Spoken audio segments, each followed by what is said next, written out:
दोस्तों मैं आशा करता हूँ आप सब लोग ठीक होंगे, सेफ होंगे। दोस्तों आज हम इस वीडियो में अमृता प्रीतम की एक बहुत ही इंपॉर्टेंट नॉवेल पिंजर के ऊपर बात करेंगे। इस नॉवेल का एनालिसिस आज हम इस वीडियो में करने जा रहे हैं। तो चलिए दोस्तों वीडियो को स्टार्ट करते हैं। वीडियो को स्टार्ट करने से पहले प्लीज़ सब्सक्राइब कीजिए, उसका बेल आइकन को प्रेस कर और क्वेश्चन क्लिक कीजिए। थैंक यू सो मच दोस्तों। चलिए वीडियो को स्टार्ट करते हैं। Let's begin. दोस्तों ये जो नॉवेल है पिंजर, ये एक्चुअली में पंजाबी में लिखा गया था अमृता प्रीतम के द्वारा। बाद में जाकर इसको इंग्लिश में ट्रांसलेटेड किया गया था। अब दोस्तों ये जो नॉवेल है ये 1947 का जो पार्टीशन हुआ था हमारे देश का, उस टाइम का लिखा गया था। ये उस टाइम का बैकग्राउंड ये नॉवेल शो करता है।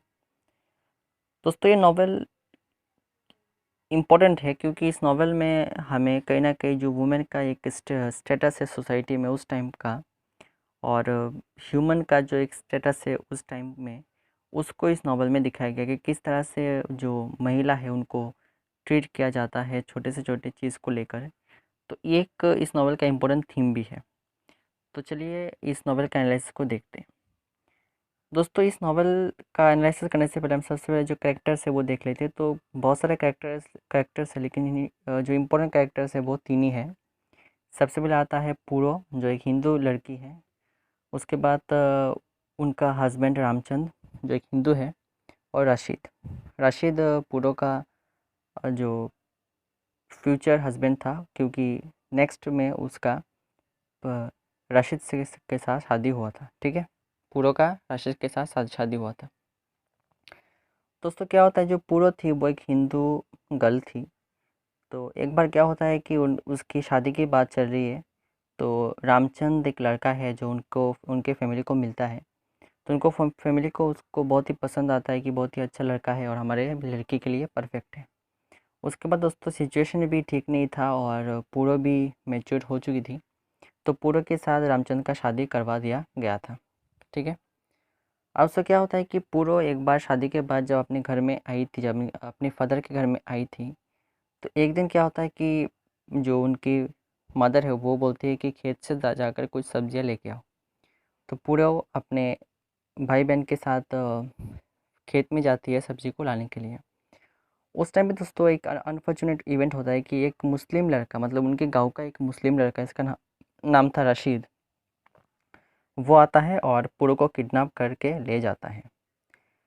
अब दोस्तों जब रशीद आकर पुरु को किडनैप करता है तब वो अपने घर में लेकर जाता है।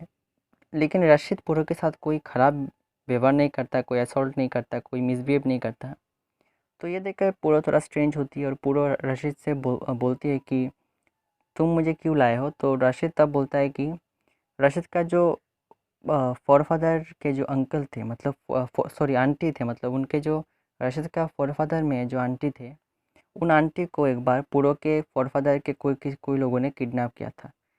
तो उसका रिवेंज लेने के लिए रशीद ने आज पूरो को किडनैप किया है। तो पूरो को जब ये पता चलता है तो बहुत थोड़ा स्ट्रेंज होती है कि ये किस तरह का स्टोरी सुना रहा है।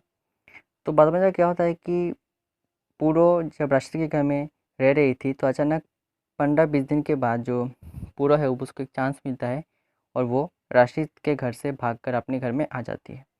लेकिन दोस्तों जब पूरा अपने घर में आती है तब उनके घर वाले उतना खुश नहीं होते और वो पूरो को बोलती है कि वो क्यों राशिद के घर से भाग गई, क्योंकि अगर राशिद के फैमिली को पता चलेगा चलेगा तो क्या होगा, वो शायद उनको मार भी सकते हैं। अब दोस्तों यहाँ पे देख सकते हैं कि उनकी बेटी किस हालत में आई है, उनका कोई फ़िक्र नहीं है। वो ये सोच रही है कि अपना जो फैमिली का सम्मान, फैमिली का प्रेस्टीज को लेकर वो पड़े हुए हैं, लेकिन उनका गर्ल के बारे में, उनके खुद की लड़की के बारे में चिंता करने की उनके पास टाइम नहीं है। दोस्तों उनके घर वाले बोलते हैं कि नहीं, तुम्हें रशीद के घर घर में चले जाना चाहिए। तो उसके बाद तो क्या होता है कि जो वो लोग टेंशन करते हैं। तो उसके बाद ये होता है कि जो पूरो है वो अपने ससुराल जाती है, लेकिन ससुराल जाने के बाद उसको कोई एक्सेप्ट नहीं करता, क्योंकि वो कुछ दिन 15-20 दिन एक मुस्लिम के घर में रही है, तो शादीशुदा लड़की होने के बाद भी। तो वो बोलते हैं हम तुमको एक्सेप्ट नहीं करेंगे। बाद में जाकर दोस्तों जो पूरो है उसकी शादी रशीद से फाइनली कर दिया जाता है। अब दोस्तों यहाँ पे आप सोच रहे हैं कि कैसे होता है, क्योंकि दोस्तों इस उस टाइम पे इस तरह का ही सिचुएशन था। ठीक है, बंटवारा का टाइम पे। तो उसके बाद क्या होता है कि जो पूरो के साथ रशीद का शादी करवाया जाता है, और यहाँ पे रशीद जो है मुस्लिम है, पूरो एक हिंदू है। दोस्तों यहाँ पे हम देख सकते हैं कि ये जो मैरिज है ये फोर्सफुली दिया गया था, उसमें पूरो का कोई इच्छा नहीं थी। उसके बाद दोस्तों जो उसके बाद जो पूरो का शादी हुआ तो उसका नाम भी चेंज कर दिया गया। पूरो से नाम चेंज करके एक मुस्लिम नाम रख दिया गया।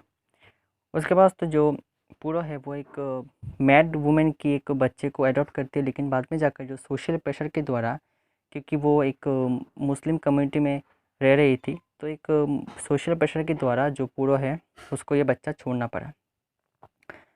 दोस्तों यहाँ पे इस जो नॉवेल का समरी एंड होता है। दोस्तों बेसिकली इस नॉवेल में हमें एक इम्पोर्टेंट चीज़ देखने को मिलता है कि सबसे पहले उस टाइम पे किस तरह का वुमेन का स्टेटस था, वुमेन का पोजीशन था सोसाइटी में। क्योंकि उस टाइम पे क्या था कि वुमेन का पोजीशन उतना इम्पोर्टेंट था नहीं किसी के लिए, वो एक पार्टिकल हम देख सकते हैं एक माइंडसेट था। तो थैंक यू सो मच, आज के लिए इतना ही। गुड बाय, चलिए स्वस्थ रहिए।